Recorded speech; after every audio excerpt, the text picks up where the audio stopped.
Liewe vriende, is vanaand ons laaste oor die Abba Vader roep en miskien van u, ek het nie so baie teruggewys na die tema toe nie, in al die aande nie, maar terwille van om nou nie te herhalend te wees nie, maar net vinnig vanaand wil ek net hierdie weer, ons skriflesing gaan uit Genesis 22 kom, is 'n lang skriflesing, 18 versies, maar dit is vir my baie belangrik, ek wou byvoorbeeld die eerste versie uitlaat, aanvanklik en gedink wel dis nie so belangrik nie, maar kyk nou net hoe belangrik is hy. En ons lees vanaf vers 1, Genesis 22. Na hierdie dinge het God Abraham op die proef gestel. Spesifieke tyd en 'n spesifieke doel. En aan hom gesê, Abraham, en hy antwoord, hier is ek. Toe sê hy, neem jou seun, jou enigste, wat jy liefhet, Isak, en gaan na die land Moria en offer hom daar as brandoffer op een van die berge wat ek jou sal aanwys. Daarop het Abraham die môre vroeg klaargemaak en sy esel opgesaal en 2 van sy dienaars en sy seun Isak saam met hom geneem en hy het hout gekloof vir die brandoffer en opgestaan en na die plek gegaan wat God hom aangewys het.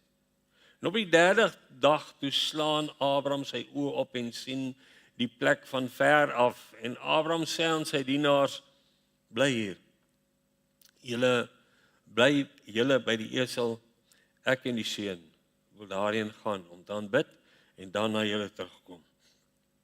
En Abraham het die hout vir die brandoffer geneem, en het op sy seun Isak gesit. Ek dink ek is nogal Jesus wat die kruis dra, né? En die vuur en die mes in sy hand geneem, so het hulle 2 dan saam geloop. Toe spreek Isak met sy vader Abraham en sy vader, my vader, en hy antwoord, hier is ek, my seun. Hier is die hout, hier is die vuur en die hout, maar waar is die lam vir die brandoffer?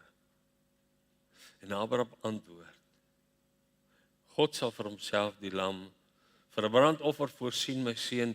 So het hulle 2 dan saam geloop. Toe hulle kom op die plek wat God hom aangewys het, het Abraham daar die altaar gebou en die hout reg gelê. Daarna het hy sy seun Isak gebind en hom op die altaar bo op die hout gesit. Toe steek Abraham sy hand uit en neem die mes om die seun te slag. Maar die engel van die Here het na hom van die hemel af geroep. En hy sê, Abraham, Abraham, en hy antwoord, hier is ek. En hy sê, moenie jou hand aan jou seun steek, na jou seun uitsteek nie, en doen hom niks nie, want nou weet ek, dat jy God vrees, en jou seun, jou enigste, van my nie teruggehou het nie. En toe Abraham sy oë opslaan, sien hy met eens 'n ram, wat agter in die bos met die horings vasgeraak het, en Abraham het gegaan en die ram geneem, en het as brandoffer in die plek van sy seun geoffer. En Abraham het die plek genoem, die Here sal voorsien, sodat vandag nog gesê word, op die berg van die Here sal dit voorsien word. Toe roep die engel van die Here vir die 2de keer na Abraham van die hemel af, en hy sê, ek sweer by myself, spreek die Here, omdat jy dit gedoen het, en jou seun jou enigste nie teruggehou het nie, dat ek jou ryklik sal seën en jou nageslag grootlik sal vermeerder, soos die sterre van die hemel en soos die sand wat aan die seestrand is, en jou nageslag sal die poort van sy vyande in besit neem, en in jou nageslag sal al die nasies van die aarde geseën word, omdat jy na my stem geluister het. Dit is God se fantastiese woord. Kom ons buig in gebed. Here, wat hier gebeur het, is meer as wat ons verstand regtig begryp en kan aanneem, inneem. Maar ek dank U, Here, dat ons nie vanaand alleen is in ons poging om hierdie te verstaan nie, maar U Heilige Gees werk in ons hart. U kom lei, U kom belig, U kom verklaar, U kom openbaar, U kom U self verhoog. Here, skyn U lig helder in ons harte, dat ons onsself ontdek. Maar ag, skyn die lig op ons Verlosser en op ons Abba Vader, dat ons U vanaand hier sal verheerlik. Dankie Here. Dankie, ons gee elke sekonde van hierdie diens aan U oor. Dis U weer. Dankie. Amen. Algeheel oorgegee is vanaand se tema, die 5de een dan van hierdie reeks. Genesis 22 vers 2, toe sê hy, neem jou seun, jou enigste, wat jy lief het, Isak, en offer hom as brandoffer. Ons kom terug hier na die verskillende trappe van oorgawe wat daar was. Nou, ons wil, as ek net so 'n bietjie hier kan ons gedagtes vestig, vir Abraham om te kom tot 'n punt, waar hy in sy menslikheid as 'n mens in staat is om sy seun, sy enigste te gaan offer, was 'n pad wat Abraham met God geloop het.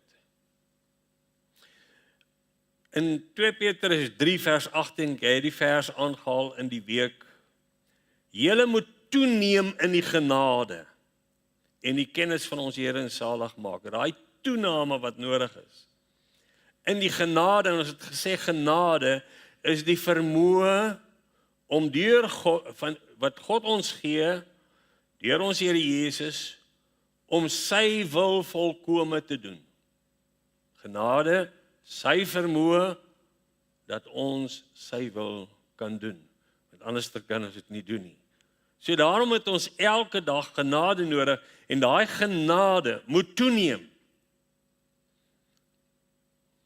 Nou, die heel eerste ietsie wat ons wil by stilstaan is wandel. Ek het 3 woorde vir u. Wandel. Die tweede ene is offer. En die derde een is voorsien. En dan is dit maklik. Wandel, offer, voorsien. Nou kom ons kom eers net by die wandel. Die hele storie van Abraham, ek wil amper sê, het begin by hierdie storie van wandel. Nou wat behels dit om te wandel? Amos 3 vers 3 sê, sal 2 met mekaar wandel tensy hulle eers afgespreek het. So daar moet 'n soort van ooreenkoms kom voordat 'n mens saam met iemand wandel. Ek weet nie of of dit met u ook gebeur dat jy in die winkel loop en jy kom agter my, hoor jy, ek is besig om my vrou weg te loop, sy so eentjie agter my. En dan moet jy net bietjie rem, laat jy daarom saamloop. As 2 mense saamloop, nou moet daar half 'n ooreenkoms, 'n afspraak wees. Mense moet daarom ten minste dieselfde koers loop, nê? En dan praat die woord, as ons praat oor wandel, as ons in die lig wandel, dan is ons daar waar ons is by 'n plek wat God ons wil hê. En wandel het die idee van harmonie. Dan met harmonie, dus dit gaan oor om met die Here te wandel is om op 'n spesifieke manier te lewe. En dis presies ons Abba Vader geroep. Is die gees van sy seun in julle harte uitgestuur en hy roep Abba Vader. So daar's 'n wandel wat volgens 'n sekere beginsel is. Daar's 'n harmonie wat daar plaasvind. Daar's 'n bewustheid, 'n inpas wees. Dis 'n luister en doen. Dis om in ag te neem.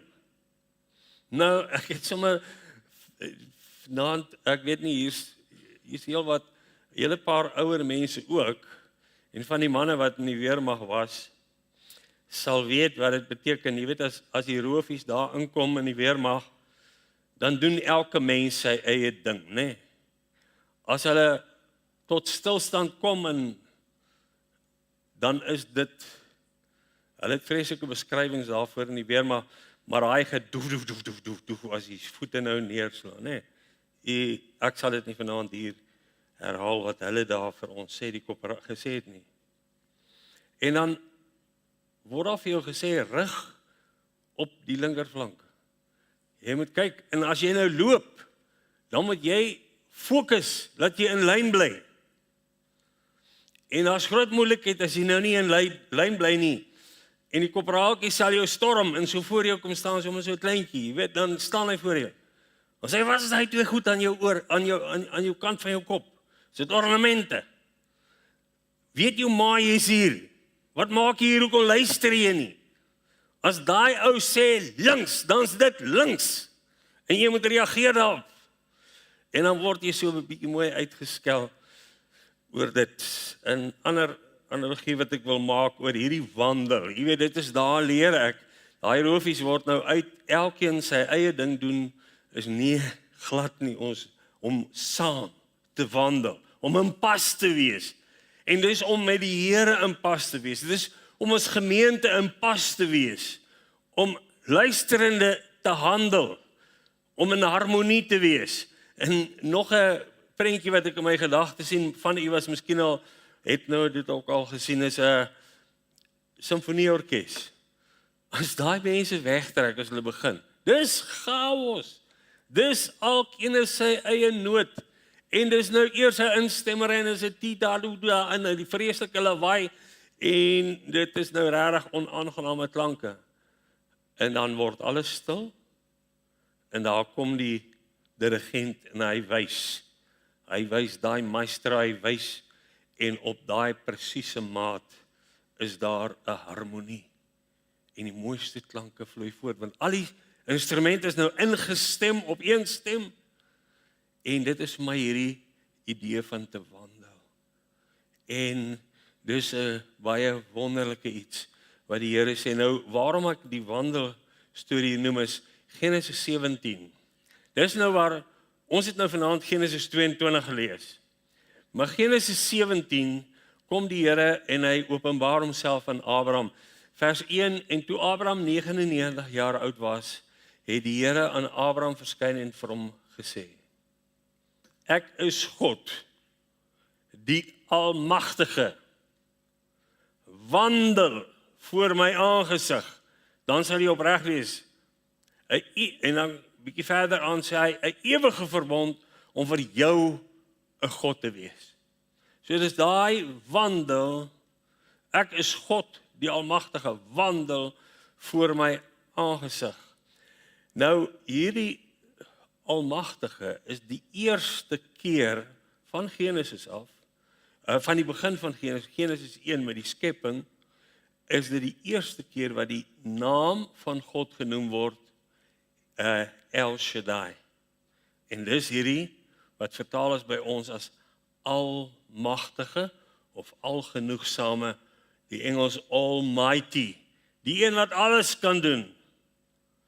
En die stamwoord van hierdie Hebreëse woord, die word van die taalkundiges beskryf dit as die woordjie Shat, El Shaddai. El is God en Shat word vergelyk met bors. En dit spreek van soos wat 'n kind voeding kry, versadiging kry en genoegsaamheid kry, is dit ingebou in hierdie naam, El Shaddai, God, wat alles kan doen, hy voed, hy is die genoegsame, wanneer jou pad doodloop, is hy genoeg, hy is die Almagtige verbondsgod, El Shaddai, Almagtige God, wat sy kinders versorg, sy beloftes waarmaak, selfs waar dit menslik onmoontlik lyk. Nou moet jy die diepte van hierdie woord is nog dieper, as wat ek nou in my menslikheid probeer verduidelik, maar ek bid dat die Here dit vir u sal oopmaak. Daai El Shaddai is nou, sê ons, Almagtig, Lord Almighty. Maar dan in Genesis 1 met die skepping, lees ons waar God genoem word, Elohim, die skepper. Elohim.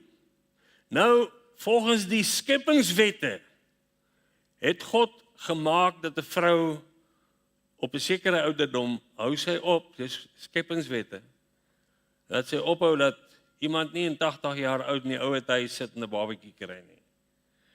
Dis God se skeppingswette. Daar's vaste wetenskaplike reëls waarvan die hele skepping bedryf word. En Elohim is die een wat dit bewerk. En sy naam verteenwoordig dit sy skepping. Maar nou vra hy in Genesis 18 vers 14 vir Abraham, sou iets vir die Here te wonderbaar wees. Al is daar skepingswette, natuurwette, is dit vir God onmoontlik om daai wette te oorskryf. En dis waarom hy sê, hy's El Shaddai, hy's die Almagtige, the Lord Almighty, die een wat in staat is om te doen wat eintlik nie moontlik is nie. En dis die wonderlike, en daar gaan die Here met hulle verbond aan, en hy noem Abraham en Sarah noem hy Sarai.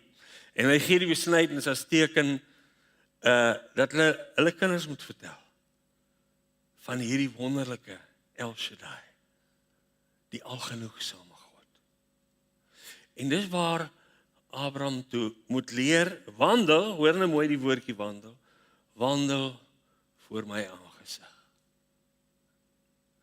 Hy moet daar leer om voor El Shaddai te leef, sodat hy kan weet dat wat Elohim bepaal het, selfs oorskryf kan word. Nou kom ek, en ek gaan bietjie na die Nuwe Testament toe spring. Ons maar maar julle moet toeneem in die genade. In 2 Petrus 3 vers 18 het ek gesê, daai genade is die vermoë om God se wil te doen in my lewe. En nou moet ons groei en toeneem. Nou, toeneem in genade en in kennis, en aan hom kom die heerlikheid toe. Nou moet jy net hierdie raak sien. Wie dit geskryf het, hierdie toeneem storie, want dit is, wandel, loop ek mos nou in 'n rigting in. En dis vorder, ek neem toe. Abraham, jy moet wandel voor my aangesig, jy moet toeneem in die genade, en jy moet toeneem in die vermoë om my wil uit te lewe. Hy moes ontdek wie El Shaddai vir hom is op die uitdagings van die lewe. En dit is daai genade wat moet groei. Nou net so 'n bietjie, die een wat dit geskryf het is mos nou Petrus, né? En Petrus is mos nou die een wat gedink het hy het God se genade nie eintlik so nodig nie. Want toe Jesus vir hom sê, ek het vir jou gebid dat jy nie deur die sif sal val nie, want Satan het vurig begeer om jou te sif. Hy sê, ek sal tot in die dood toe vir u gaan. Ek sal my lewe vir u aflê, maar hy ken nie sy eie hart nie. En hy het nie geweet, hy het genade nodig nie. En genade nie, die vryspraak van wat hy verkeerd gedoen het nie, dit gaan nie daaroor nie. Die genade is om die vermoë ontvang, om te lewe volgens God se wil. Met ander woorde, as ek nou sê, nee maar, ek doen my bes, ek werk vir die Here, dan kan ek eintlik kom by 'n punt waar ek sê, wel, ek is, soos hulle sê, okay, ek kom reg. Petrus het ook so gedink. Tot hy uitvind, ek kan nie leef sonder God se genade oor my nie. Ek moet in die genade van die Here elke dag van my lewe, en ek moet daarin toeneem. En dan, let nou, ek moet toeneem in genade en in die kennis van ons Here. Ek moet hom dieper leer ken. Ek moet voor sy aangesig wandel dieper, want aan hom, die hele gewandel en die hele storie van genade fokus op een. Aan hom kom die heerlikheid toe. Die kollig is te alle tye op God. Hy kry die heerlikheid. Nou weet jy, ons mis baie maklik hierdie punt. En ons is so bevoorreg om in hierdie dae vir Wilma hier te kon ontmoet weer en leer ken. Nou, jy sal sê nou, wie is Wilma? Dis Dominee Sanders se dogter. En Dominee Sanders, hy het, toe ons in Port Elizabeth was, ons het hom genoem Oom Sandy. Toe bid hy, vra Here, hou hierdie mense klein genoeg, dat jy hulle altyd kan gebruik. Dit beteken eintlik, die Here leer hulle, hoe nodig hulle genade het. Nou die Galasiërs gemeente, lees ons dat hulle uit die genade uitval. Praat nie oor verlorenheid nie. Hulle vertrou op hulle werke, op die goed wat hulle doen. Net soos Petrus, ek is mos nou die super disipel. Dan val jy uit die genade uit. Niks met verlorenheid te doen nie. Jy's nie meer binne in Christus se instaatstelling nie, want jy leef op jou eie stoom. Dis daardie te vergeefs bou die bouer. Jy bou self, jy werk jou gooi uit. Maar dis nie God wat werk nie, dis jy wat werk. Baie van u sal dalk vir meneer Drotsky onthou wat by die AIB was. En ek dink dit was, ek praat onder korreksie en ek glo nie hy sal enigstens my kwalijk neem, ek glo nie hy leef meer nie. Maar meneer Drotsky het by geleentheid die predikantenkonferensie toegespreek by ons, nog by die ou kweekskool by ou Betjan. En hy getuig daar, hy was prinsipaal van die kleerling teologiese opleidingsskool. En hierdie plek het geblom. Dit het uit sy naad uitgebar. Die Here het so ryklik vir hulle geseën. Hy sê en sodat hy agtergekom het hierdie plek vir hom begin 'n troon word. Hierdie bediening was vir hom iets kosbaar. Want hy het sukses gehad. En hy wen. Hy sê, en ons God deel sy eer met niemand nie. Nie van ons nie. Hy sê, en daar moes God dit beskik, dat sy troon tuimel. Dit was die grootste uitkomgeleentheid van oorgawe aan die Here daai dag vir die klomp predikante by hierdie predikantenkonferensie, toe ons ontdek hoeveel afgode ons maak van ons werk vir die Here. Dan val jy uit genade uit, jy staan op jou eie krag. Want jou bediening het jou bediening geword en wauw. Ek wil amper sê, jy weet, selfs ons getuienis. Ons moet met baie groot versigtigheid ons getuienisse gee. Oor wie gaan dit? Oor my ervaring of oor die groot God en die wonders wat hy gedoen het? En dan is ek niks spesiaal. Ek kan vreeslik maklik groot dinge bereik vir die Here, of die Here kan dit deur my bereik, en dan gaan staan ek en ek vertel wat het ek gedoen. En wat het gebeur? En ek voel, wauw, dis my bediening, dit het geslaag, dit wen.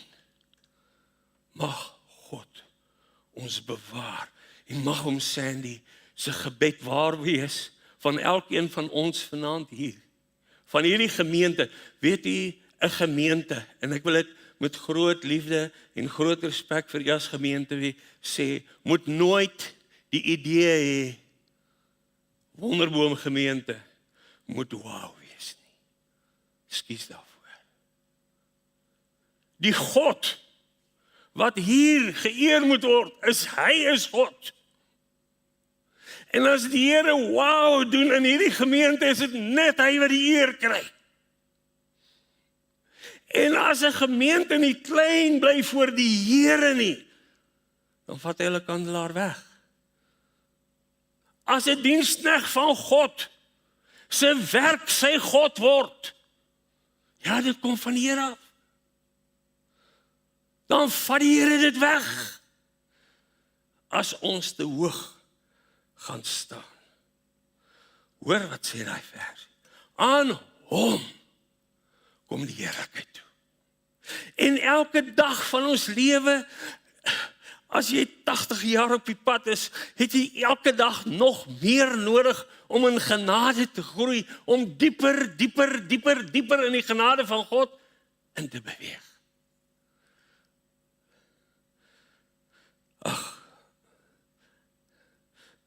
Ek kan maar net vinnig nog een draai maak in hierdie opset is Paulus. En u ken dit so goed, 2 Korintiërs 12. Waar hy sê, die doring in die vlees, nee, die Satan het hom geslaan, en engele het hom geslaan, en hy vra vir die Here, vat weg. Here, vat dit net van my weg. Waaroor het gegaan?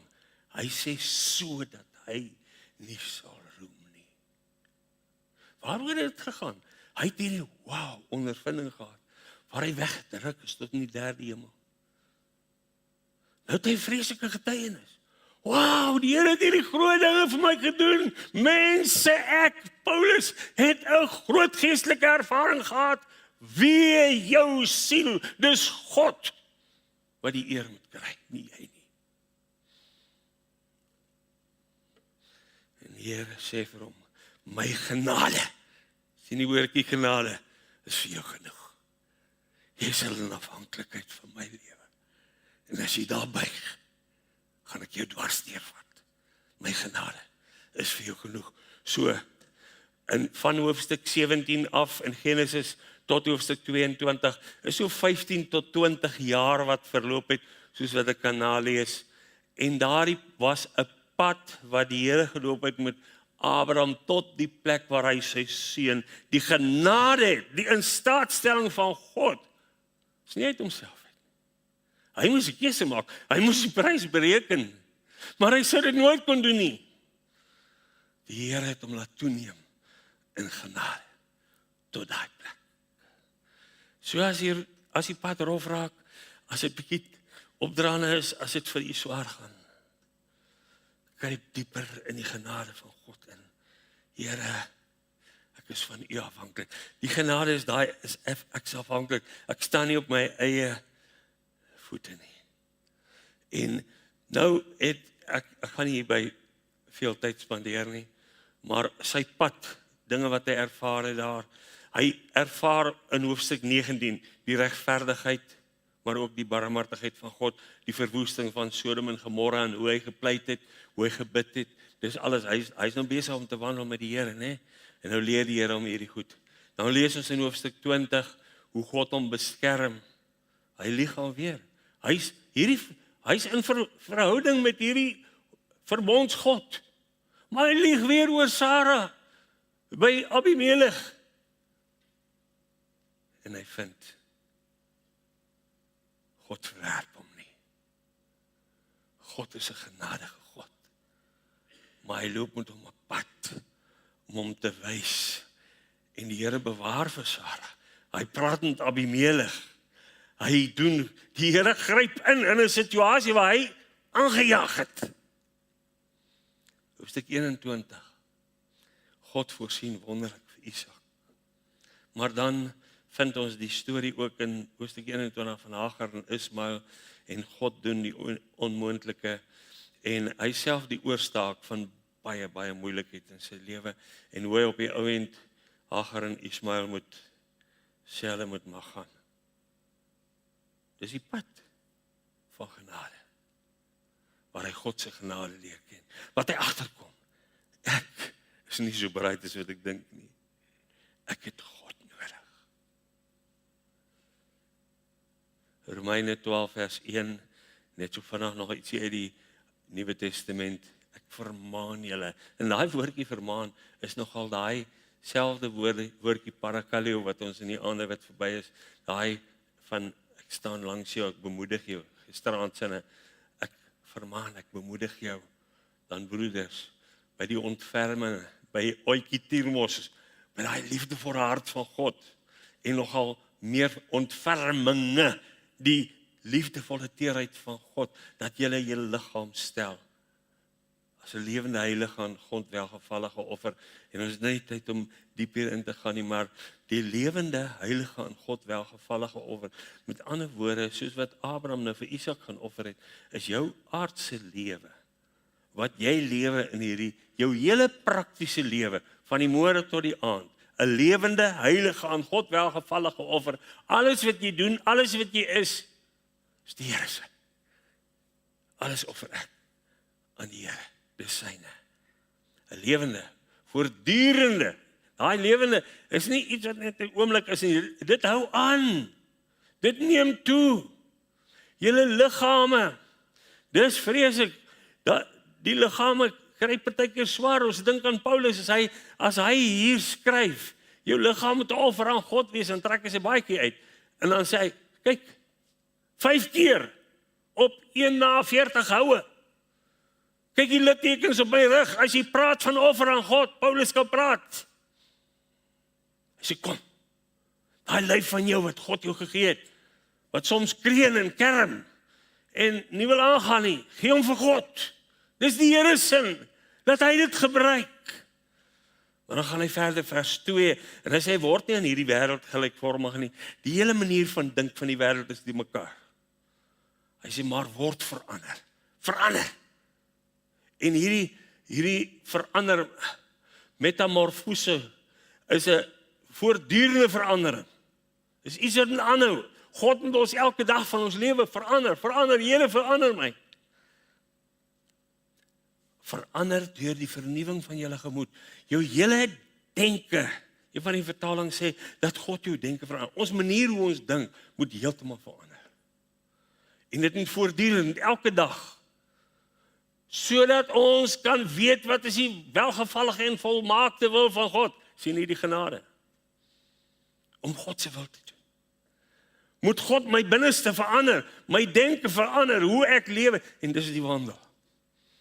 Dis 'n nuwe manier van dink oor God. En nie een van ons, al is jy 80 of al is jy iemand wat 90 is, weet alles van God af nie. Jy moet toeneem. En ek vind dit so, hoe ouer 'n mens word, het jy meer genade nodig. Het jy 'n dieper inkruip onder die genadevlek van God in, om 'n nuwe manier van denk. Dis die proses van oorgawe. Here, my alles is op die altaar vir U. Nou dit is hoe hy dan kom by die punt waarby ons eintlik wil uitkom. Hy het gewandel met die Here, en so word ek uitgedaag om te wandel. Ons is dan by die tweede woord van die boodskap. Hy sê, gaan neem, hy het hom op die proef gestel, hy sê, gaan neem jou seun. Nou moet jy mooi, bietjie diep dink, jou seun, wat beteken dit? Dis nie net jou seun nie. Dis nie maar net een van jou seuns nie. Dis jou enigste, is al wat jy het. En dis nie maar net sommer enige seun nie. Dis daai een wat jy liefhet.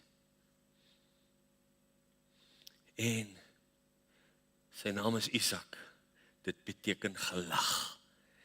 Dis die vreugde van jou lewe. Dis hy wat jou dag maak dat jy wil bestaan. Dis jou vreugde. Gaan offer hom. Nou kom die uitdaging aan U en my as ons dit op ons lewe toepas. Is God jou El Shaddai? Is hy die een wat bo oor alle moontlikheid kan doen wat onder normale omstandighede nie moontlik is nie. El Shaddai, die algenoegsame God. Toe Abraham daai mes oplig, sê, ek weet nie hoe nie, El Shaddai weet.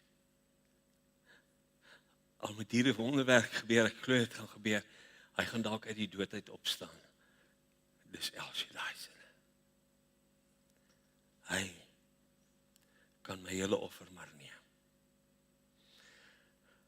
Nou, hier's 'n baie groot ding. Hy sê hierna, eintlik die eerste versie wat ek gesê het belangrik is, hy het Abraham op die proef gestel, en weet jy, so word ons ook op die proef gestel. En die vraag is, wat is regtig hier op die spel? Ons het nou gesien, my seun, enigste wat ek lief het. Maar weet jy, die betekenis is baie dieper as net hierdie woorde. Wat is vir Abraham op die spel? En hoe is dit op ons van toepassing? Abraham het 'n passie gehad vir Isak. Dis sy lewe gewees. Maar God toets hom, sal jy 'n passie vir my hê. Nou sê ja, ek het van God ontvang, en nou praat ons bietjie oor bedienings, en die werk wat jy vir die Here doen, die gawes wat jy vir die Here het, en in staatstelling deur die Here. Jou Isak, waar kom dit vandaan? Dit kom van God af. Hy het dit vir jou gegee. Is jou passie vir dit wat jy doen, of is jou passie vir God? Wat is die belangrikste? Wil jy slaag in wat jy doen? Of wil jy daarin slaag om jou God te vereer en weet, ek het dit nie in myself nie, ek het genade nodig om hierdie passie van my te offer vir die Here. Hier is die Here. Nou kom ek by 'n baie interessante deel. En Filippense 3 vers 9 raak die hart van die probleem. Ons het gesê, wat is eintlik op die spel? Filippense 3 vers 19 sê, hulle God is die buik, en dit beteken nie is ouens wat baie eet nie. Hulle God is die buik, hulle bedink aardse dinge. En die woord vir daai woordjie buik in Grieks, is die woord koilia. Hulle God, as ek dit in ander woorde kan sê, is die leë hol ruimte binne in hulle. Die koilia, want koilia beteken leë hol ruimte, die vakuum. Nou, die manne wat met die tegniese goed mooi verstaan,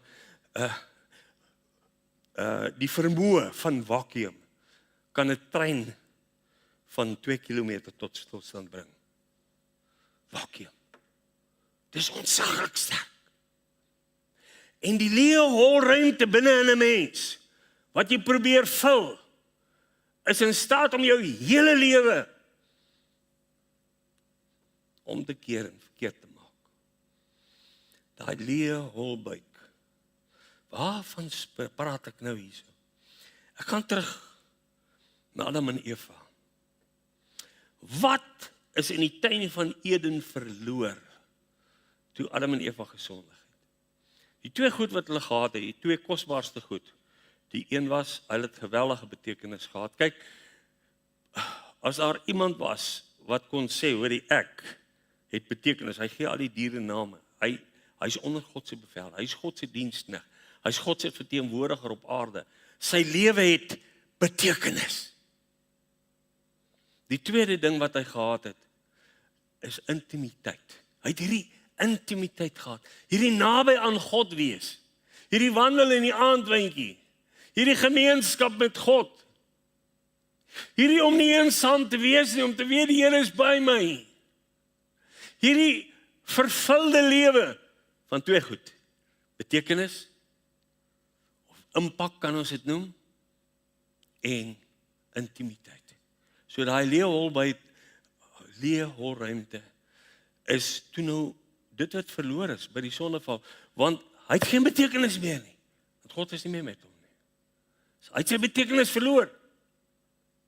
En sy intimiteit, daar's engele gesit met flikkerende swaarde, hy kan nie meer by die tuin inkom nie, hy is die teenwoordigheid van God is vir hom afgesny. So, hy het geen betekenis nie, en hy het geen intimiteit nie, en al wat 'n mens is daarmee gebore. En nou is die jong ouetjie, die jong mannetjies nou, wil hy graag, ek soek betekenis. Ek is daarom nie, ek moet nie so min mee gereken word nie. Nou kom hy by stopstraat, vat hy stopstraat en buig hom. Dan kan die ander mense byry en sê, wie het dit gedoen? Dan vat hy 'n blikkie sprei en hy sprei die mure. Waarom doen hy dit? Hy wil impak hê. Hy wil iets beteken, hy wil 'n merk maak. Hy wil die wêreld wys, hoorie, ek is Gertjie en hier's ek. Intimiteit. Ek soek nabyheid, ek is alleen, ek sal enige iets doen. Hulle klim so met enige een in die bed ook. As hy net intimiteit kan hê, as hy net nabyheid kan hê, hy sê sy hele lewe opoffer. As hy net daar by die laaste stasie 'n lekker drink kan gemaak en 'n groot feesie en 'n lag en hulle gesels. Want ons het intimiteit. Dis nie soos by die huisie. Dis lekker, ons is by mekaar, ons geniet ons lewe. Ons het intimiteit en ons het betekenis. En nou kom dit dat mense miskien suksesvol is op aarde en hulle jag hierdie doelwitte en hulle lewe. Hulle soek betekenis. Waarom? Hoe hy sal enigiets doen. Hy sal van die berg af spring, hy sal, ek wil nie tyd mors. Hy sal enigiets aanvang. Betekenis. Mense moet dit sien. Wow, hier's 'n ou. Die snaakste goed wat mense aanvang om betekenis te kry, om intimiteit te kry. Nou, hierdie ding van betekenis en impak. Nou wil ek Psalm 127 vers 4. Die Here sê vir Abraham, gaan offer jou seun, jou enigste. Wat beteken sy seun? Nou, 'n mens se seun is die een wat jou geslag voortsit. Met ander woorde, in eeue om te kom, 200 jaar daarna as die mense nog so bestaan, dan het hierdie seun nou nageslag verwek. En hierdie Abraham se seun het nou impak. Tot waar? Betekenis. Nou kom, hoor nou wat sê Psalm 127 vers 4.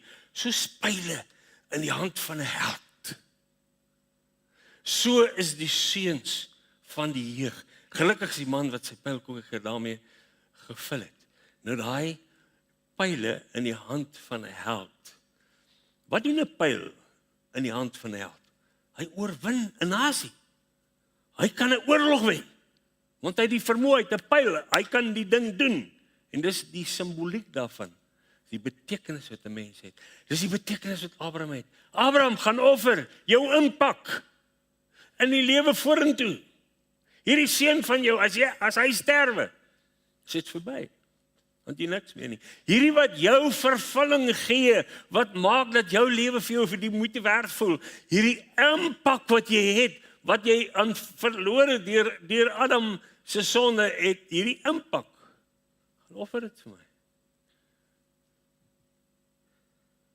Wat gee jou en my impak?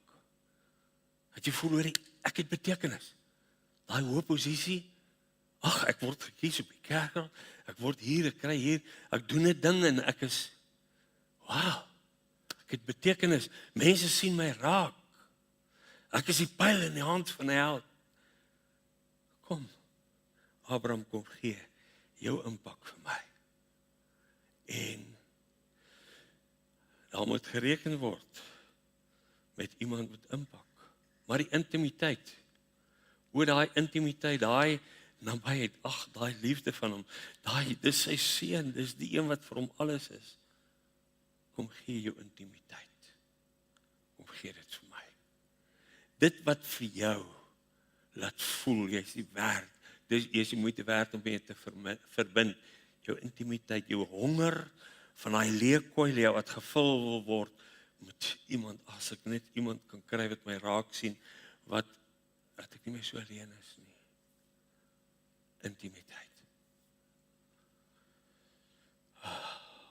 Wat van as hy sy seun nie geoffer het nie? Wat sou u dink? Dink net mooi daaraan. Sê nou maar Abraham het nie vir Isak gaan offer nie. Dan is al die hele geskiedenis van die Joodse volk en jy uiteindelik die Here Jesus wat gebore is uit die nageslagte is weg. As hy nie sy seun gaan offer het nie. Maar is eintlik, hy moet dit oorgee, laat God hierdie offer neem en vir hom tot eer kom maak. Jou verlies aan betekenis en intimiteit, daai bediening wat jy so aanbid, en jy sê, hoor die mense moet net nie aanraak nie, dis my bediening. Mense veg, in kerke is daar stryd, almal wil erkenning en eer en eerste wees. En die gees van God word bedroef, want almal wil die koilia net kom vervul. Maar hy het hom geoffer. Maar God kom voorsien. En dis my laaste punt. En dis die woordjie Yahweh Jireh of die Here wat voorsien. Hy weet wat ons nodig het. En die wonderlikheid as ons alles op die altaar vir God sit. Pas op baie mooi, jy verdien niks daarmee nie. Want is deur sy instaatsel en genade dat jou alles aan hom kom oorgee. Maar God sluit die skatkamers van die hemel oop vir iemand wat sy Isak kom offer. Nie verdienstelik nie. Die engel van die Here het na hom van die hemel afgeroep en gesê, Abraham, Abraham, en hy antwoord, hier is ek. En hy sê, moenie jou hand aan jou seun uitsteek nie, en doen hom niks, want nou weet ek, dat jy God vrees, en jou seun jou enigste, nie van hom terughou nie. Ag, ek wil u vanaand nooi, u moet vanaand u alles vir die Here kom gee, en sê, Here, alles wat vir my belangrik is, my hele kop moet verander, my hele denke, dit wat vir my belangrik is, vat dit weg. Jy onthou hoe Andrew Murray sy stem so belangrik was, en die Here vat dit weg. Waarom? As 'n groter droom. Die Here het 'n ander manier. Want dit wat hy vir die Here gedoen het, was vir hom so belangrik. Dis hy wat dit doen. Nee. Dan die engel van die Here wat daar roep, toe Abraham sy oë opslaan, sien hy met die ram in die plek van sy seun, sy daar geoffer, en dis die Here Jesus. Die wonderlikheid daarvan, of die beeld van die Here Jesus. Abraham het die plek genoem, die Here sal voorsien, sodat vandag nog gesê word, op die berg van die Here sal dit voorsien word. Hier is vir my die reaksie op daai oorgawe. God se stem, God se plek, God se tydsberekening, die Here weet wat hy doen. En hy ontdek, die Here sal voorsien. En nou, Nuwe Testamenties, in hom woon al die volheid van die Godheid, liggaamlik. Dis te veel om te vat. My kop kan dit nie verstaan. Al die volheid van die Godheid. Onbegryplik. Binne in Jesus is dit. En julle het hierdie volheid in hom wat die hoof is van alle owerheid en mag. Wow. Christus as wins. Geseënd is die God en Vader van ons Here Jesus, wat ons geseën het met al die geestelike seëninge in die hemel. Ek het al oor hierdie vers gedink, maar ek het nog nie ver gevorder daarmee nie. Al die geestelike seëninge in die hemel. Jy moet dit probeer by mekaar kry in 'n groot stoor. Nee, daar's nie 'n stoor wat dit kan bevat nie. Al die geestelike seëninge in die hemel, in Christus Jesus. Hy het jou en my daarmee kom seën. Yahweh Jireh. Hebreërs 4 vers 15. Kom kyk wat het ons gekry, want ons het nie 'n hoëpriester wat nie met ons swakhede medely kan hê, maar een wat in alle opsigte versoek is net soos ons, maar sonder sonde. Vers 16. Laat ons dan met vrymoedigheid na die troon van genade gaan, sodat ons barmhartigheid, mercy, daai waar ons gesondig het, hy ons nie daarvoor straf nie. Hy vergeef ons. Hy spreek dit niemand net vry nie, die bloed van Jesus kom was dit weg, dat ons dit kan verkry. En genade vind, grace, die vermoë om nou te doen wat ek nie kan doen nie. Nou moet die voorafgaande deel gaan lees van Hebreërs 4, is juist dat ons die rus moet ingaan in sy woord wat 'n swaard is en wat deurdring tot die skeiding van siel en gees, wat die diepste oorlegging van ons hart bloot lê, en dan sê hy, ons is oop en bloot voor God. En daar ontmasker voor hom, kom sê hy dat hy die God van medelee is. Hy het self hierdie pad geloop, hy het self die versoeking, maar sonder sonde. En nou kan ons na sy troon toe gaan, waar hy in bevel is. En ek kan by hom kom pleit, en hulp kry, op die regte tyd, om die lewe te leef, wat hy wil hê ek moet leef. En dit is die wonder van toegang tot die troon. Nou hier wil ek 'n baie kosbare deel is God neem 'n eed. Jy weet op aarde glo hulle mense nie sommer as jy iets sê in die hof, dan sê hulle nee, wie sê jy praat die waarheid, kom bring 'n getuie. En daar's iemand wat geroep word, en as dan nou op die getuienis van 2, dan sal 'n saak vas staan, hè, dan word 'n getuie geroep. Nou God het niemand om te roep as getuie vir hom nie. Hoor nou mooi, hoe kosbaar is sy woord. Genesis 22 vers 16, want toe Abraham nou sy seun offer, toe sê die God van die hemel, hoor hierdie is nie 'n ligtelike saak nie. Ek soek 'n getuie. Hy sê ek sweer by myself, spreek die Here, omdat jy dit gedoen het, en jou seun, jou enigste nie teruggehou het nie. Daai afgod van betekenis en intimiteit, jy het dit nie teruggehou nie. Hy sê dat ek jou ryklik sal seën, en jou nageslag grootlik sal vermeerder, soos die sterre van die hemel, soos die sand van die seestrand, en jou nageslag sal die poorte van sy vyande in besit neem. Nou kom die vraag, hierdie eed, wat hy geneem het, dis nou Genesis, dis nou daar waar Abraham nou sy seun geoffer het, wat die Here daai eed neem. Maar nou gaan ons 'n bietjie fast forward, ons kom by Hebreërs 16, nou verduidelik hy hierdie eed storie. Hy sê, want mense sweer by een wat meer is, 'n oppergesag, so help my God. En die eed wat bevestig is, vir hulle, is dit die einde van enige teespraak, alle twyfel, almal moet stil bly, as 2 getuies, en veral by 'n meerdere, die eed bevestig. Nou waarom is hierdie rede vir die eed? Waarom het die God van die hemel nodig om 'n eed te neem? Alle twyfel. As jy nog 'n bietjie twyfel in jou hart het oor God se werk, alle twyfel moet wyk. Want hy kom waarborg dit met 'n eed, en die regsmense sal dit baie mooi kan verduidelik en verstaan. Hebreërs 6 vers 17-18. Die erfgename van die belofte, van die onveranderlikheid van sy raad, elke woord het betekenis, né? Ons gaan dit nie alles ontleed nie, onveranderlikheid van sy raad wou toon, hy wil dit bekendstel, hy het dit met 'n eed gewaarborg, sodat ons die 2 onveranderlike dinge, waarin dit onmoontlik is dat God sou lieg, kragtige bemoediging kan hê. Ons word nie bemoedig nie, ons word kragtig bemoedig. Dat ons wat ontvlug het, om vas te hou aan die hoop wat voor lê.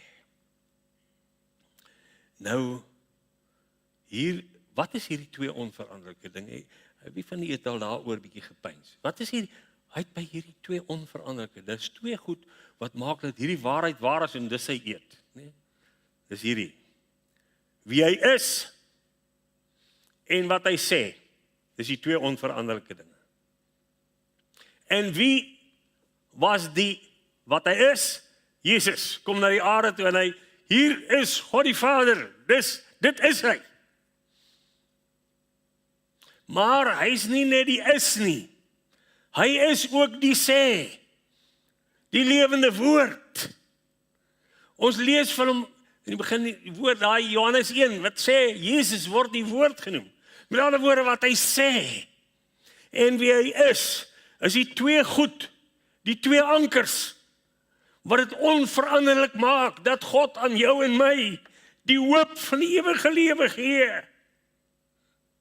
Maar meer as net die hoop van die ewige lewe, hy sê vers 19, ons het dit as 'n anker. Nou weet jy wat so 'n anker is, 'n verbintenis, né? 'n Anker soos hy's 'n groot skip, en hy het hierdie vreeslike anker. Maar daai anker is 'n 2 toue anker. Die anker van die siel, wat veilig en vas is, en ingaan. Kyk, waar gaan hy in? Binnekant die voorhangsel, waar Jesus as voorloper vir ons ingegaan het. Be very sure your anchor holds and grips a solid rock. Is die liedjie wat gesing word, né? Daai anker is om jou agter die voorhangsel te anker. Jou en my siel word daar geanker, waar Jesus as die voorloper vir ons ingegaan het. Hy is reeds daar. Hy het die voorloper vir ons geword. Vers, die anker, daai verbintenis wat ons het. O, voor die troon van God, die direkte toegang, omdat hy is en omdat hy gesê het. Omdat iemand gesê het, my alles is op die altaar. Beleef God se oorvloed. Kom offer jou alles aan God. Nou sing ons die liedjie, alles offer ek aan Jesus. Ek gryp nie meer aan my koilia nie. Ek kom dit nie meer my versadiging vind in betekenis en intimiteit met mense nie. Ek vul daai met God se teenwoordigheid en die betekenis wat God aan my gee en wie hy in my is. Hy is my betekenis. Nie hy maak my so spesiaal nie, hy is spesiaal binne in my.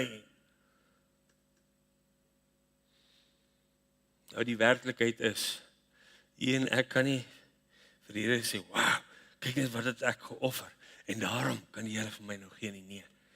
Ag, asseblief. Kry net jou hande leeg, waaraan jy krampagtig vashou. Dis nie jou offer, wat God omkoop nie. Jou offer was net om jou hande leeg te kry. Was net om te maak dat jy in staat kan wees om die volheid van God aan te neem en 'n lewe in die teenwoordigheid van God te beleef, naby aan die Here daagliks ingaan in die allerheiligste. Daagliks voor die troon van God te lewe, daagliks meer en meer genade te hê om die pad van die Here te loop, watter uitdagings daar ook al is. En nou sê hy in Romeine 8:32, hy wat self sy eie seun nie gespaar het, maar hom vir ons almal oorgegee het, hoe sal hy nie saam met hom ons ook alles skenk nie. Die verlore seun moes kom by 'n plekkie waar hy die rykdomme van sy vader kom ontdek. Hy het gesê, ek sal opstaan. Maar hy het nie net so gesê nie, ek sal nie. Hy het opgestaan. En dis om vanaand vir die Here te kom sê, Here, hier is ek. Here. En dit is daai wonderlike woord wat Dawid ontdek het, versadiging van vreugde, is voor u aangesig. Daar's fees, as jou lewe aan God oorgegee is. Die Here het vanaand vir ons kom wys, wandel. Dis 'n pad, dis 'n proses, dis 'n vordering. Voor my aangesig, voor El Shaddai, voor die algenoegsame God. Hy is genoeg vir watter situasie ook al. Jy sê, ja, maar ek het verskriklike groot moeilikheid. Ek sukkel, my kinders is nie op die pad nie, en dinge is nie reg nie. Kom wandel met El Shaddai. Hy's genoeg vir jou. Gee dit aan hom oor. Kom offer. Ek wil dit sê vir die ouers. As jou kind nie die Here dien nie, dan voel jy hoe ek gefaal. O my betekenis. Ek het gefaal. Ek het nie genoeg betekenis gehad nie. Kom gee dit vir die Here oor. Dis nie jou sukses nie. Dis God se genade wat red. En ons faal, ons almal faal. Maar dis nie 'n verskoning. Maar nou kan ons by die troon van genade gaan intree agter die voorhang en sê, Here, wees genadig. Ek het miskien foute gemaak, maar Here, red my kind. Kom offer jou betekenis en jou intimiteit. Daar weet jy, as ek net daai nabyheid kan beleef weer van iemand, beleef die nabyheid van jou verlosser. En ervaar die skatkamers van die hemel word vir jou oopgesluit. Hy sluit dit oop en ek wil afsluit dan net met hierdie, ek lees van Stefanus. Hy het mos sy alles geoffer vir die Here. Maar, en verskoon, ek gaan dit nou maar in die Engels lees, but Stephen, full of the Holy Spirit, hardly noticed. Hy het nie eers mooi gesien hierdie ouens met die klippe en al hulle geskreeu en al die en hulle wat so moord teen hom blaas nie. He only had eyes for God. En dis die woorde. Hy sien net die Here. Wow, hy sien net die Here. Sal een ek nie, soos ou Stefanus sê, Here, ek wil net oor vir U. Alles moet net oor U gaan. Ek wil nie eers hierdie goed van die aard raak sien nie. Here, al hierdie goed wat so belangrik is, my betekenis en my intimiteit, Here, dit moet sterf. My ou selfsug, Here, kruis toe. My ou dink, my gedinkery, ek beteken iets, Here, kruis dit, slag dit af. Paulus sê, ek wil liewer niks wees, dat hy alles kan wees. I only had eyes for God. Kom ons buig voor die Here.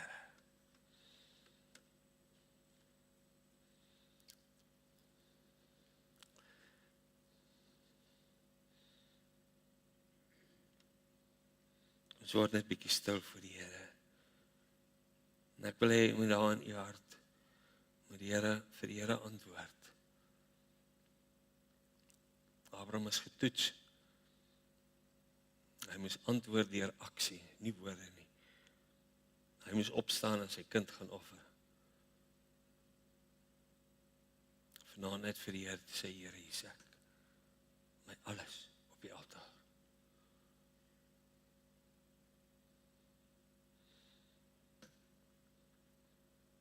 Ag Here, U sien elkeen wat vanaand net vir U hulle self kom gee. Ag Here, gee dit deur U Gees, deur U genade, ons sal toeneem om only eyes for God te hê.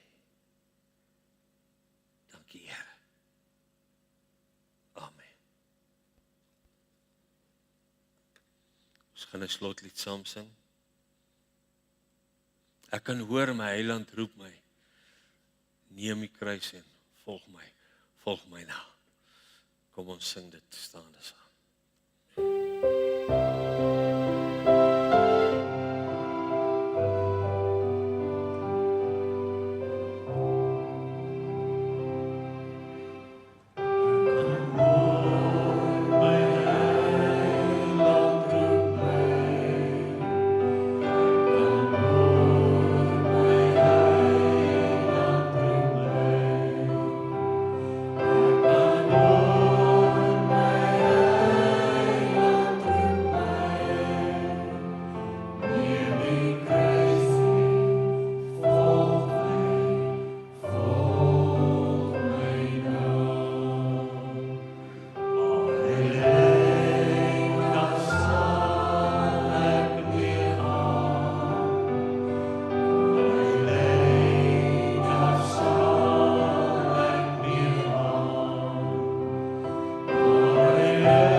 Ek wil net vir u baie dankie sê vir die heerlike samesang. Dis iets wat ek altyd, wat ons twee saam met ons sal dra.